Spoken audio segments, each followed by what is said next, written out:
نكمل بقى الوصفه بتاعتنا يا جماعه. هنا نص لفه قمر الدين، عليهم كوبايتين ميه، غليتهم على النار وخليت لما يهدوا خالص. حطيت عليهم النشا ولا ضربتهم في الخلاط ولا حاجه، هي ناعمه زي الفل. حطيت السكر، المفروض احط معلقتين على كوبايتين، بس بما ان هو قمر الدين بيبقى مزز شويه حطيت 3 معالق سكر اللي بناكل بيها شوربه والرز بتاعنا دي يا جماعه. باكو فانيليا، معلقتين نشا، ما حطيتش بقى ايه هنا دقيق، هنا ايه معلقتين نشا كفايه عشان هو المشمش قمر الدين طبعا المشمش، فبتبقى ايه المشمش بيبقى تقيل يعني، المهلبيه بتاعته بتبقى سميكه، فمش محتاجه اكتر من معلقتين نشا على كوبايتين. انما مهلبيه الحليب انا حاطه لها السكر معلقتين بالظبط، 3 معالق ونص، عشان 3 كوبايات ونص حليب، يعني هو كيلو الا شويه حليب، كل حبه صغننين كده يعني. اللهم بارك يا رب بألف هنا وشفا يا رب للعيال. كل سنه وانتم طيبين جميعا، ربنا يرد علينا الايام بألف خير علينا وعليكم يا رب، اللهم امين يا رب العالمين. التقليب باستمرار يا جماعه عشان ما تكلكعش مني.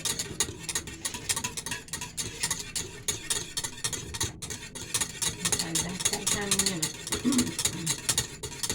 تقليب باستمرار، هي مش هتاخد وقت لان القمر الدين دافي شويه. استنيت لما هدي بس عشان ايه النشا ما يكلكعش مني. انا هحضر البولات اهي. بسم الله بسم الله.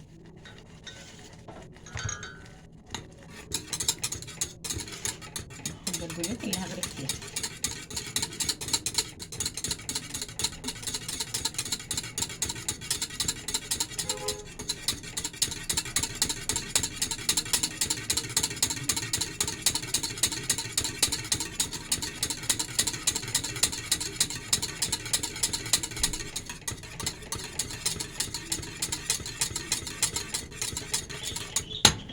احط عليها عشان هغرفها.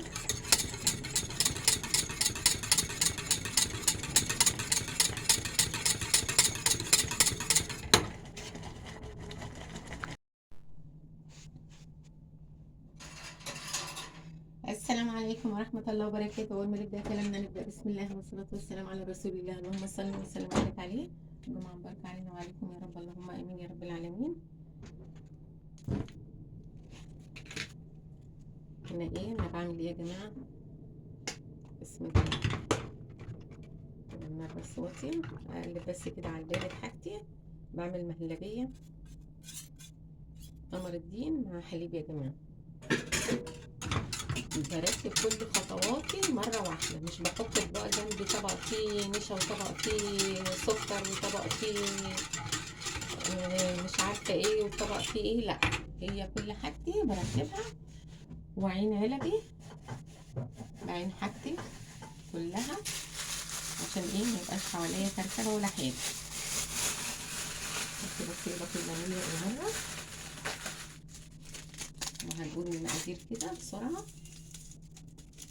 بسم الله الرحمن الرحيم. نقلب كده كل حاجتنا على البارد.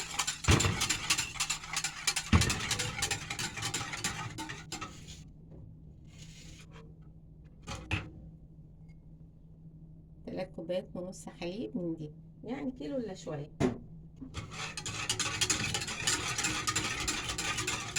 تمام.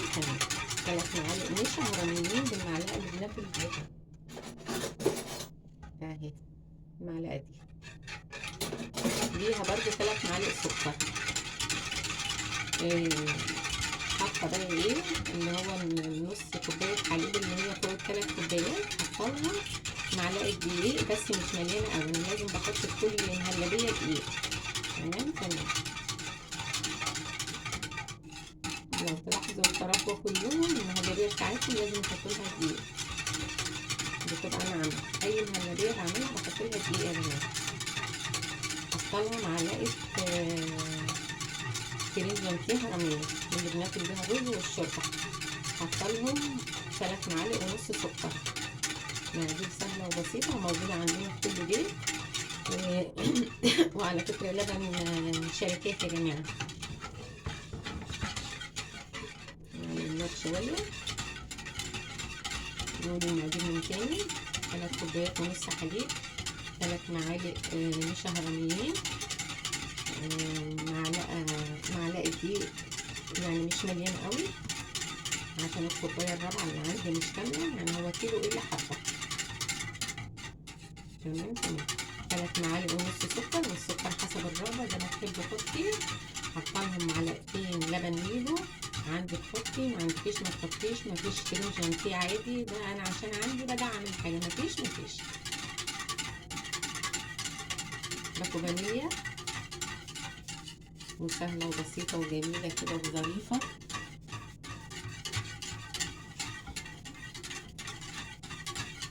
وبحضر حاجته وبحضر الأطباق بتاعته وكل حاجتي جنبي. مش هفضل بقى اجيب حبة نشا اجيب حبة سكر، لا، كله حطيته في اللبانة دي.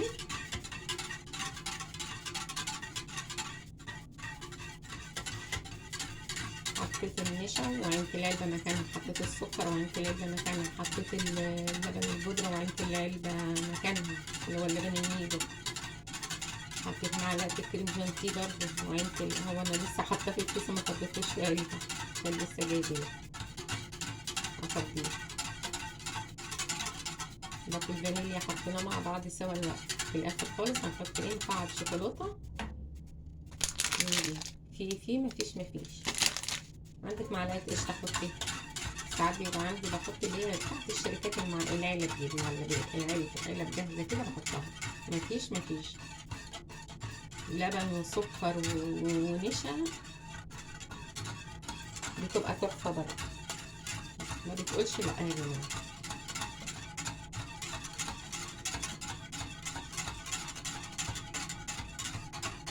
بس 3 معالق ونص سكر بيظبطوها، على ان انا بحط كل من كوباية حليب معلقة سكر. بعدين 3 كوبايات ونص حطهم ايه؟ 3 معالق ونص. بالميزان فهو كيلو الا حاجة.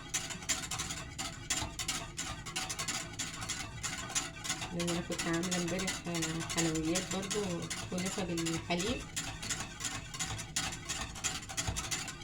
خلت بقى عندي حوالي كيلو الا شوية.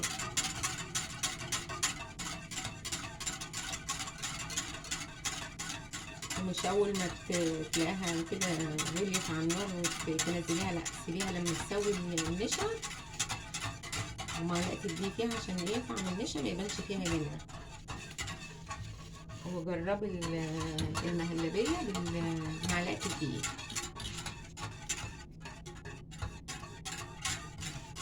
تبقى تحفة يا جماعة. بس عشان الحليب ايه ساقع من التلاجة عشان كده ياخد وقت شوية.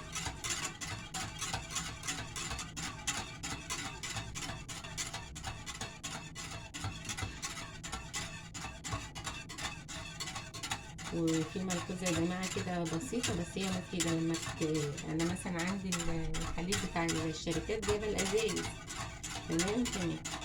فلو فتحت الإزازة مثلا هو طول ما هي مقفولة فهي محطوطة بره التلاجة، لو قعدت ايه مدة الصلاحية بتاعتها 2 3 لغاية ما تخلص مدة الصلاحية، فهي كده في أمان، ما بيحصلش أي حاجة للحليب. مجرد ما تفتحيها وخدتي منها حتى كوباية حطها في التلاجة عشان ما تبص. لما اجيبه فبخليه بره التلاجة طول ما هي مقفولة. انا بس عشان فتحتها امبارح واخدت كملت على ازازة، يعني كملت من الازازة اللي انا فتحتها اللي هي الكيلو دي، خدت منها حبة امبارح هكمل على الحليب اللي كان عندي، فرحت حطها في التلاجة. لازم تحطيها في التلاجة.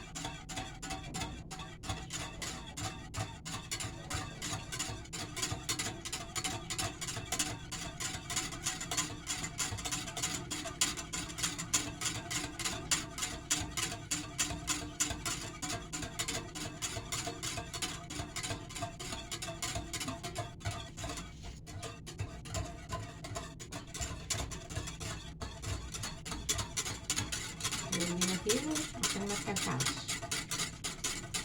وبعد كده بقى بفصل اللبانة نشفيها من المية واروح عاملة فيها ايه، وهنشفها اللي احنا هنحط فيها ولا هجفف المية ولا حاجة، ده احنا هنغسلها كويس ونحط هنا من مكانها ايه القمر الدين برضه. ده فلفل مليان اهو، بسم الله ما شاء الله.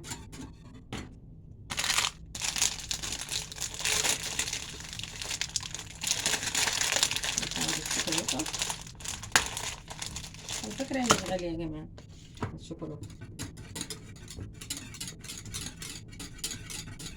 بس لو مفيش عادي هي دي يعني. مش كل مرة بحط لها، أنا مش كل مرة عندي شوكولاتة من دي يعني، شوكولاتة بيضة من عند العطار، وكمان مش غالي، بس أنا والله ما فاكرة بحط فيها.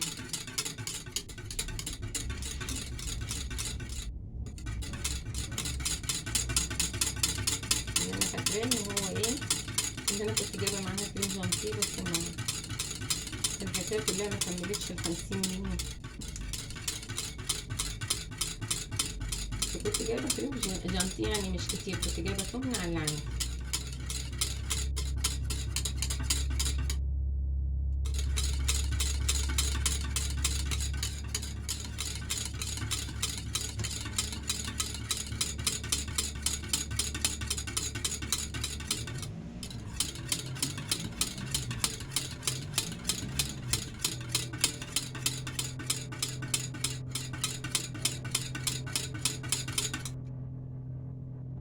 كده المهلبية بتاعتنا بتبقبق اهي يعني يعني بتغلي.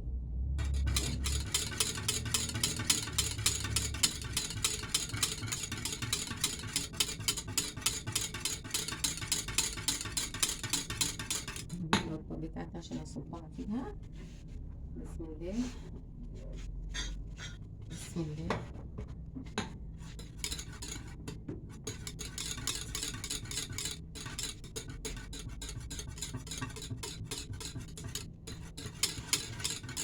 سهلة وبسيطة ومفيهاش اي حاجة.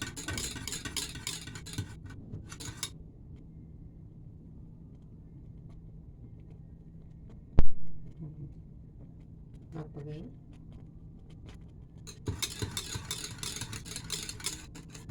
وصفتها تحفة.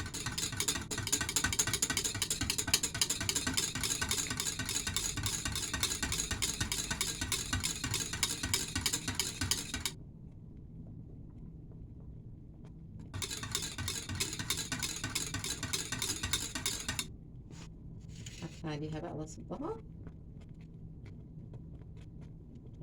تمام.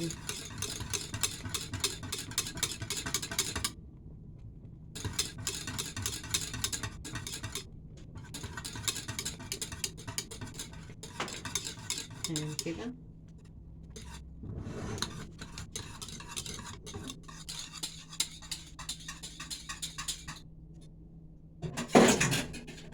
بسم الله، ولا مغرفة ولا حاجة.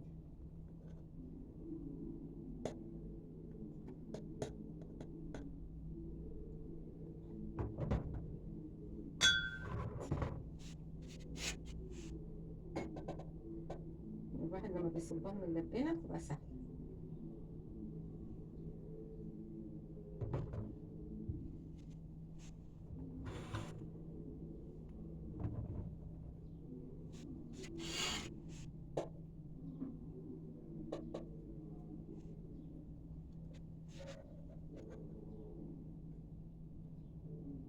ما تيجي كده تغرفي المهلبية نصصي نصصي، عشان ايه ما تقعديش تحطي في واحدة وواحدة ايه لا.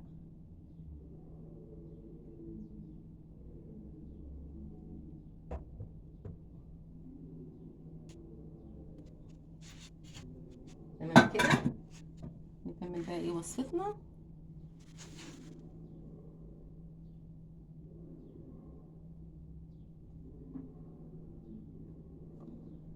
نكمل بقى وصفتنا في ايه، في قمر الدين.